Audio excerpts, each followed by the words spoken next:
Students, तो कैसे हैं आप सभी। आई होप कि आप बहुत अच्छे से होंगे और एग्जाम की प्रिपरेशन में लगे होंगे। तो चलिए आज की क्लास में हम पीवाईक्यूज की बात करने वाले हैं।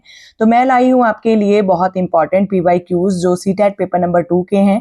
क्लास 6 से लेकर 8 तक का ये पेपर रहता है, तो इसमें पेपर नंबर 2 जो है काउंट होता है। तो इसकी आज की क्लास में हम बात करने वाले हैं भाग नंबर 1, जिसमें हमें आता है सीडीपी वाला पोर्शन, यानी कि बाल विकास एवं शिक्षा शास्त्र वाला पोर्शन।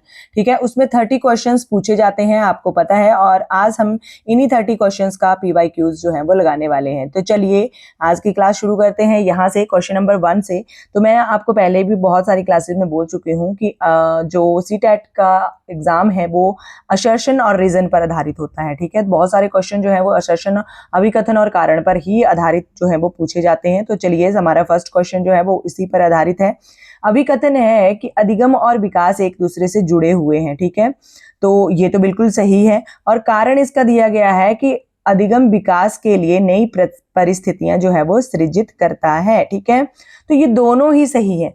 क्यों सही है? क्योंकि दोनों में अधिगम और विकास की ही बात की जा रही है। आपने इन दोनों मतलब जो अभिकथन और कारण वाले क्वेश्चनों को पहचानने का सबसे अच्छा तरीका यही होता है। आपने सिर्फ ये देखना होता है कि दोनों में क्या एक ही बात की जा रही है, एक ही टॉपिक से संबंधित जो है वो क्या बात की जा रही है या अलग अलग बात की जा रही है। तो अधिगम और विकास की दोनों में बात की जा रही है। तो अधिगम और विकास आपको पता है लर्निंग और डेवलपमेंट जो है वो एक दूसरे से बिल्कुल रिलेटेड है। ठीक है, और जो है वो अधिगम जो है यानी कि लर्निंग जो है वो विकास के लिए नई परिस्थितियां जो है वो उनको क्रिएट करता है। ठीक है, तो ये दोनों ही सही हैं और आर जो है वो एक ही सही व्याख्या करता है। ठीक है, तो ये हमारा फर्स्ट क्वेश्चन हो गया। तो मैं आपको बता दूं कि अगर आपने चैनल को अभी तक सब्सक्राइब नहीं किया है तो प्लीज चैनल को जरूर सब्सक्राइब कर लें, क्योंकि इसी तरह की और भी क्लासेस अभी हमारे चैनल पर आने वाली हैं। तो प्लीज क्लासेस को जरूर देखिए, चैनल पर एक बार विजिट जरूर कीजिए। क्वेश्चन नंबर 2 की बात करें तो क्वेश्चन नंबर 2 है कि बच्चों के विकास के बारे में कौन सा कथन जो है वो सही है। तो बच्चों के विकास के बारे में कौन सा कथन जो है वो सही है? वो ये कथन सही है कि विकास एक सहज रूप से होने वाली प्रक्रिया है, किंतु इसे सुसाधित करने के लिए उपयुक्त परिवेश होना आवश्यक है। ठीक है, एक सुसाधित परिवेश जो है वो बहुत ज्यादा आवश्यक है। ठीक है, तो ये कथन जो है हमारा बिल्कुल सही हो जाएगा। क्वेश्चन नंबर 3 की बात करें तो वो है कि इस प्रक्रिया में बच्चे किस प्रक्रिया में, ठीक है, बच्चे जो है वो समाज में रहने के तौर तरीके जो है वो सीखते हैं। तो कौन सी ऐसी प्रक्रिया है जिसमें जो है बच्चे जो है वो समाज में रहने के तौर तरीके जो है उनको सीखते हैं? ठीक है, तो क्या वो समायोजन है? बिल्कुल भी नहीं। पृथकीकरण है? बिल्कुल नहीं। अधिसंज्ञान? बिल्कुल नहीं। समाजीकरण जो है वो होगा कि जिसमें बच्चे जो हैं वो समाज में रहने के तौर तरीके जो है उनको सीखने लगते हैं। क्वेश्चन नंबर 4 की बात करें तो फिर से हमारा असर्शन और रीजन वाला क्वेश्चन आ गया है। तो अभिकथन है कि 6 वर्षीय सरला जो है वो संरक्षण और क्रमांकन के कार्य नहीं कर सकती है। ठीक है, सरला जो है वो संरक्षण और क्रमांकन के कार्य जो है वो बिल्कुल नहीं कर सकती है। और तर्क ये दिया गया है कि पूर्व संक्रियात्मक अवस्था में बच्चों की स्थिति के नए पहलुओं पर विचार करने में कठिनाई होती है। ठीक है, तो ये दोनों ही सही है। ठीक है, और आर जो है वो एक ही सही व्याख्या करता है। क्यों करता है? क्योंकि 6 वर्षीय सरला जो है वो पूर्व संक्रियात्मक अवस्था में आएगी। ठीक है, और उसको जो है वो बच्चों को जो है वो कई पहलुओं को पर विचार करने में बहुत सारी कठिनाइयां आती हैं। बच्चे 6 वर्ष का बच्चा है तो उसको बहुत सारी कठिनाइयां भी आ सकती हैं। ठीक है, तो ए और आर दोनों ही सही हैं और आर जो है वो एक ही सही व्याख्या करता है। ठीक है, क्वेश्चन नंबर 5 की बात करें तो 5 नंबर क्वेश्चन है कि पियाजे के अनुसार इनमें से कौन सा कारक जो है वो संज्ञानात्मक विकास में महत्वपूर्ण भूमिका निभाता है। तो कौन सा कारक है? गतिविधि, यानी कि एक्टिविटी जो है वो बहुत सारा संज्ञानात्मक विकास में महत्वपूर्ण योगदान जो है वो निभाती है। ठीक है, कॉग्निटिव डेवलपमेंट बच्चे के अगर रिलेटेड है तो वो एक्टिविटी पर रिलेटेड है। ठीक है, तभी बच्चे से प्रोजेक्ट वर्क जो है वो करवाया जाता है। ठीक है, तो ये बहुत इंपॉर्टेंट है, प्रोजेक्ट विधि आपने याद रखनी है। नेक्स्ट आता है उमेद। उमेद नाम का एक बच्चा है, वो चॉकलेट नहीं खाता है जो उसके माता पिता मेहमानों के लिए लाए हैं।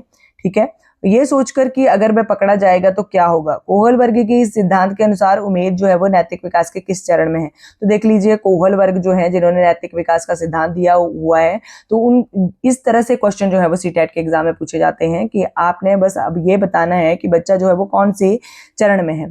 तो बच्चा जो है वो सजा और अभिकारिता अभिविन्यास के चरण में है। ठीक है, सजा और अभिकारिता, आज्ञाकारिता की अभिविन्यास जो होता है, ठीक है, उसमें जो है वो पनिश और एविडेंस के रिलेटेड वो है, अभी नैतिक विकास में के चरण में है। ठीक है, नेक्स्ट आता है कि किसने प्रतिपादित किया कि सीखने की प्रक्रिया तब होती है जब बच्चे से ज़्यादा ज्ञान वाले समकक्षी जो हैं और वयस्कों के साथ साझी गतिविधियां करते हैं। तो ये लेव वाइगोत्स्की का मानना था। लेव वाइगोत्स्की ये मानते थे कि बच्चे जो है वो ज़्यादा ज्ञान वाले समकक्षी, ठीक है, यानी कि जो स्वयं से ज़्यादा नॉलेजेबल, जो आपका कक्षी हो, समकक्षी हो, आपके साथ ही पढ़ने वाला हो, या फिर वयस्क के साथ साझी गतिविधियां करते हैं, ठीक है, या आप अपने से बड़े के साथ जो साझी गतिविधियां करते हैं, तो उसको फिर लेव वाइगोत्स्की ने माना था कि बच्चे का सीखना की प्रक्रिया तभी होती है, ठीक है। तो ये लेव वाइगोत्स्की हैं, ठीक है, तो उन्होंने ये माना था, ठीक है। क्वेश्चन नंबर 8 की बात करें तो 8 नंबर क्वेश्चन है कि जब एक शिक्षिका बच्चे को व्याख्यान देने के लिए बजाय अलग अलग इशारे देकर सही उत्तर की तरफ ले जाती है तो ये क्या मदद कहलाती है, ठीक है। तो वो अलग अलग इशारे देकर उसी उत्तर की तरफ ले जा रही है, तो फिर इस मदद को क्या कहेंगे, ठीक है, इसको कहेंगे हम पार्ड, ठीक है, यानी कि स्कैफोल्डिंग, ठीक है, स्कैफोल्डिंग इसको कहा जाएगा, हिंदी में इसको पार्ट भी कहा जाता है। तो एक शिक्षिका जो है वो उत्तर की तरफ बच्चे को ले जा रही है, ठीक है, मतलब सही उत्तर ना बताकर वो उसको इशारे कर रही है कि यही उत्तर होगा, ठीक है। नेक्स्ट आता है कि प्रगतिशील कक्षा में अधिगम। प्रगतिशील कक्षा में अधिगम कैसा होता है? अधिगम जो है उसका निर्माण जो है सक्रिय रूप से छात्रों के द्वारा स्वयं किया जाता है। जो एक प्रोग्रेसिव जो क्लास रहती है, ठीक है, उसमें जो है वो निर्माण बच्चा जो है वो अपने अधिगम का यानी कि लर्निंग का निर्माण जो है वो बच्चा स्वयं ही करता है, ठीक है। नेक्स्ट क्वेश्चन की बात करें, हार्वर्ड गार्डनर ने कौन सी धारणा को चुनौती दी थी? तो हार्वर्ड गार्डनर ने बहुबुद्धि का सिद्धांत दिया है, ये आपको पता है, और इसने जो थी वो कौन सी बुद्धि को चुनौती दी थी? इन्होंने बुद्धि पूर्वक निर्धारित और निश्चित होती है, ठीक है, बुद्धि पूर्व निर्धारित और निश्चित होती है। इनका ये मानना था कि पहले से ही बुद्धि जो है वो निर्धारित होकर आती है और वो निश्चित होती है, ठीक है। नेक्स्ट है, डैश वाले व्यक्ति जो है उत्कृष्ट तर्क कौशल, अमूर्त विचार और पैटर्न के आधार पर अनुमान लगाने की क्षमता प्रदर्शित करते हैं। तो कौन से? तर्क गणितीय बुद्धिमत्ता वाले जो व्यक्ति हैं वो उत्कृष्ट कौशल, अमूर्त विचार और पैटर्न के आधार पर अनुमान लगाने की क्षमता को प्रदर्शित करते हैं, ठीक है। नेक्स्ट क्वेश्चन आता है कि लेव वाइगोत्स्की के सिद्धांतों के अनुसार जो स्ववाक रहता है, जो स्वयं से बातचीत रहती है, ठीक है, जिसको इंटर स्पीच भी कहते हैं, ठीक है, जो हमारी सोच व व्यवहार को दिशा देता है, डैश कहलाता है तथा उसे डैश किया जाना चाहिए। तो वो निजी वाक कहलाता है। जब हम स्वयं से बात कर रहे हैं तो जो हमारी सोच और व्यवहार को दिशा देता है वो निजी वाक कहलाता है और उसे प्रोत्साहित किया जाना चाहिए। जब हम स्वयं से ही बात करते हैं, किसी काम को हम कर रहे हैं और वो हम स्वयं से ही बात कर रहे हैं कि ये काम मुझसे होगा कि नहीं होगा, ऐसे होगा या ऐसे होगा, तो उसको निजी स्पीच यानी कि पर्सनल स्पीच उसको कहते हैं और इस चीज को जो है वो एनकरेज यानी कि प्रोत्साहित जो है वो किया जाना चाहिए, ठीक है। नेक्स्ट क्वेश्चन की बात करें तो अभिकथन और कारण वाला फिर से क्वेश्चन आ गया है कि माध्यमिक स्कूल में शिक्षकों और लड़कियों को भाषा पढ़ने के बजाय गणित व विज्ञान विषय को पढ़ने के लिए प्रोत्साहित करना चाहिए और लड़कों में भाषा पढ़ने की जन्मजात क्षमता नहीं होती है। तो ये जो असर्शन और रीजन है ये बहुत इंपॉर्टेंट क्वेश्चंस होते हैं, तो इनको बहुत ध्यान से आपने पढ़ना है, ठीक है। तो इसका सही उत्तर होगा कि ए और आर दोनों ही गलत हैं। क्यों गलत हैं? क्योंकि माध्यमिक स्कूल में शिक्षकों को लड़कों को भाषा पढ़ने के बजाय गणित और यानी कि ये दोनों रूढ़िवादिता धारणाएं हैं, ठीक है, और लड़कों में भाषा पढ़ने की जन्मजात क्षमता नहीं होती है, ये भी बिल्कुल गलत है। क्योंकि लड़के और लड़कियों में डिफरेंस करना बिल्कुल भी मायने नहीं रखता है, क्योंकि जो बहुत सारे हमारे वैज्ञानिक हैं उन्होंने यही माना है कि दोनों की बुद्धि में बिल्कुल भी डिफरेंस जो है वो नहीं होता है, ठीक है। नेक्स्ट आता है मूल्यांकन किस उद्देश्य से नहीं किया जाना चाहिए। तो मूल्यांकन यानी कि इवैल्यूएशन जो है वो कौन से उद्देश्य से नहीं की जानी चाहिए? मूल्यांकन जो है वो बच्चों में डर और सीखने के तनाव पैदा करने के उद्देश्य से बिल्कुल नहीं की जानी चाहिए, ठीक है। ऐसा नहीं है कि हमने इवैल्यूएशन करनी है बच्चे की तो बच्चे को डराना है, ठीक है, और उसमें सीखने का, लर्निंग करने का तनाव पैदा करना है, ऐसा बिल्कुल भी नहीं है, ठीक है। नेक्स्ट आता है कि एक कक्षा परीक्षण के दौरान एक शिक्षक ने पाया कि अधिकांश छात्रों ने अवधारणा आधारित प्रश्न का उत्तर गलत दिया है। तो शिक्षक को क्या करना चाहिए? शिक्षक को ऐसे टाइम पर जो है वो छात्रों की सोच में वैचारिक चुनौतियों का पता लगाएं और उसके अनुसार ही पढ़ाना चाहिए, ठीक है। नेक्स्ट आता है समावेशी कक्षा में के बारे में कौन सा कथन जो है वो सही है। तो समावेशी कक्षा के शिक्षा के बारे में कौन सा कथन जो है वो सही है? समावेशी शिक्षा के बारे में जो कथन है वो कौन सा सही है, वो ये है 1 और 2, ठीक है। 1 और 2 जो है वो सही है। 1 नंबर पर है कि यह शिक्षा का वह तंत्र है जिसमें विकलांगता व बिना विकलांगता वाले विद्यार्थी जो है वो इकट्ठे पढ़ते हैं। यानी कि समावेशी कक्षा में आपको पता है कि चाहे आप किसी हैंडीकैप्ड बच्चे हों या मतलब अच्छे बच्चे हों, मतलब सभी बच्चे जो है वो एक साथ पढ़ेंगे, हर तरह के बच्चे, ठीक है, वो एक साथ ही कक्षा में पढ़ेंगे, ठीक है। और 2 नंबर पर आता है, इसमें बहिष्करण, भेदभाव और भागीदारी और सीखने के अन्य बाधाओं को दूर करते हुए सभी विद्यार्थियों की भागीदारी को सुनिश्चित किया जाता है, ठीक है। तो सभी छात्रों की समान अवसर मिले, ठीक है, इस बात का सुनिश्चित करना जो है वो समावेशी शिक्षा कहलाता है, ठीक है। नेक्स्ट क्वेश्चन की बात करें तो नेक्स्ट क्वेश्चन है, एक शिक्षिका को विविध बच्चों की कक्षा में जिससे हाशिए और समुदाय से आने वाले बच्चे भी शामिल हैं तो उसको क्या करना चाहिए। और ये क्वेश्चन बहुत बार पूछा गया है, 2-3 बार ये एग्जाम में पूछा गया है, तो ये आपने याद रखना है। हाशिए पर समुदाय में आने वाले जो बच्चे हैं वो भी शामिल हैं कक्षा में, तो फिर टीचर को क्या करना चाहिए, टीचर को मानना चाहिए कि विभिन्नताएं कमियां नहीं हैं, ठीक है। जो विभिन्नताएं हैं वो कमियां बिल्कुल भी नहीं हैं, ठीक है। नेक्स्ट आता है कि कौन सी पद्धति एक समावेशी कक्षा में बच्चों के सीखने में सहायक होगी। तो कौन सी पद्धति इनमें से वो होगी सहयोगात्मक अधिगम की पद्धति, ठीक है। सहयोगात्मक अधिगम की पद्धति जो है वो समावेशी कक्षा में बच्चों के सीखने में सहायक होगी। नेक्स्ट आता है कि निम्न में से कौन से शिक्षा शास्त्रीय प्रावधान जो है वो एक विद्यार्थी जिनमें गतिमान दिव्यांगता है की जरूरतों के अनुकूल उपयुक्त समायोजन है, ठीक है। तो वो है ऑप्शन नंबर 1, 2, 3 तीनों ही होंगे। बाधा मुक्त वातावरण को सुनिश्चित करना, ठीक है। तो नंबर 2 मेज कुर्सी को कम प्रतिबंधात्मक तरीके से रखकर आने जाने को सुगम बनाना, ठीक है। और नंबर 3 पर होगा मूल्यांकन की विविध विधियों पद्धतियों का प्रयोग करना, ठीक है। तो ये जो होगा वो शिक्षा शास्त्रीय प्रावधान एक ऐसा शिक्षा शास्त्रीय प्रावधान होगा जिसमें विद्यार्थी जिसे गतिमान दिव्यांगता है, ठीक है, ठीक है, वो उसके अनुकूल होगा। नेक्स्ट आता है कि निम्नलिखित में से रचनात्मकता के विशिष्ट संकेतक कौन से हैं। तो रचनात्मकता के विशिष्ट संकेतक हैं 3, 4 एंड 5, ठीक है।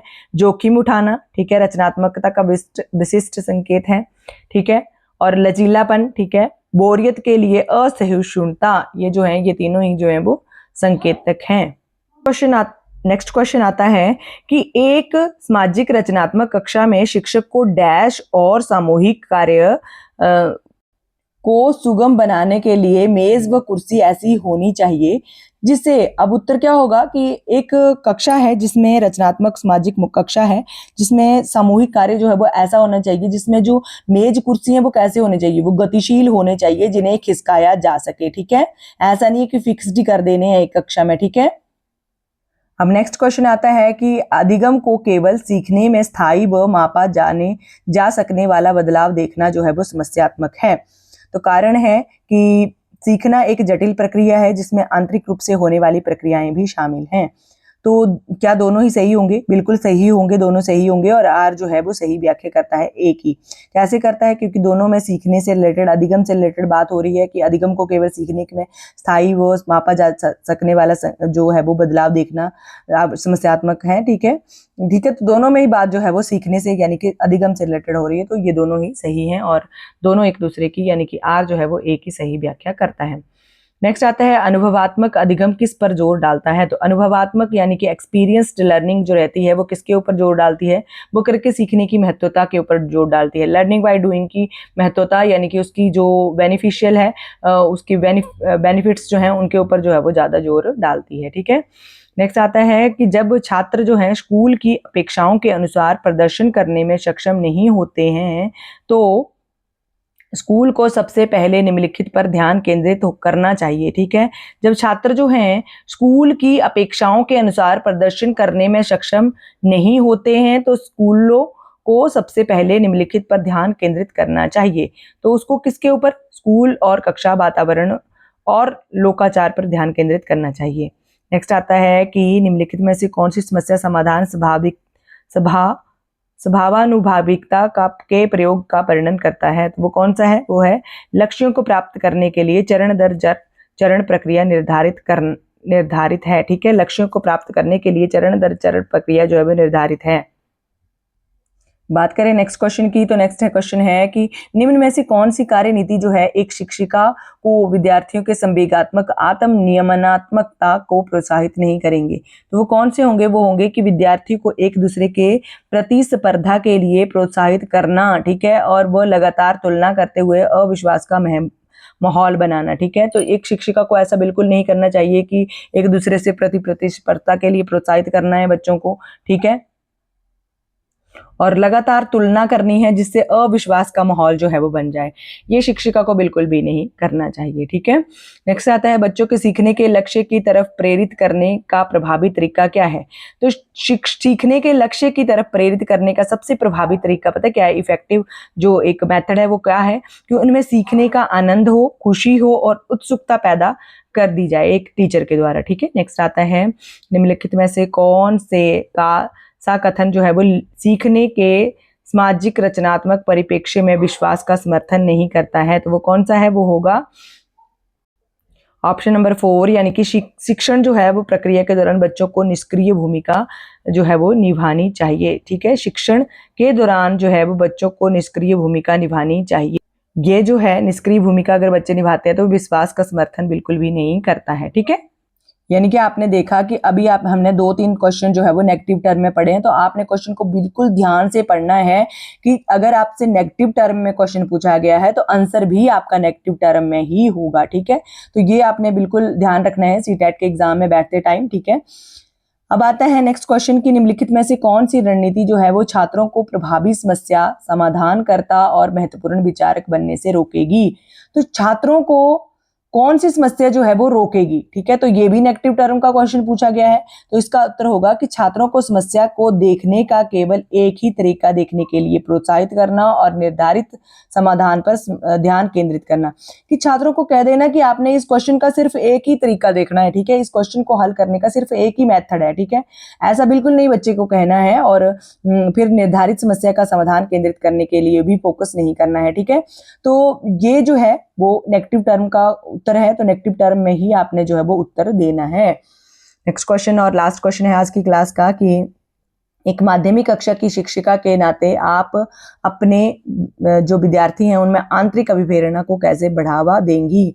तो एक माध्यमिक कक्षा की शिक्षिका होने के नाते आप जो है वो विद्यार्थियों के आंतरिक अभिप्रेरणा, ठीक है, जो इंटरेस्टिक जो एक तरह से अभिप्रेरणा रहती है उसको कैसे बढ़ावा देंगी?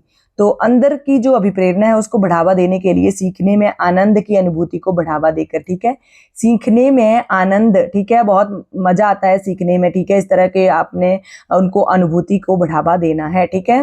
तो ये रहे आज की क्लास के सीडीपी वाले पोर्शन के 30 क्वेश्चंस। तो आई होप कि आपको क्लास बहुत अच्छी लगी होगी। आप क्लास को लाइक जरूर कर देंगे, बाकी कमेंट करके मुझे जरूर बताएंगे कि आपको मेरी क्लासेस कैसी लगती हैं, और आप जो है वो क्लास को अपने फ्रेंड्स के साथ शेयर करना बिल्कुल नहीं भूलेंगे। बाकी अगर आप चैनल पर पहली बार आए हो तो चैनल को भी आप जरूर सब्सक्राइब कर लेंगे। तो मिलते हैं आपसे नेक्स्ट क्लास में, तब तक के लिए चैनल के साथ जरूर जुड़े रहिए।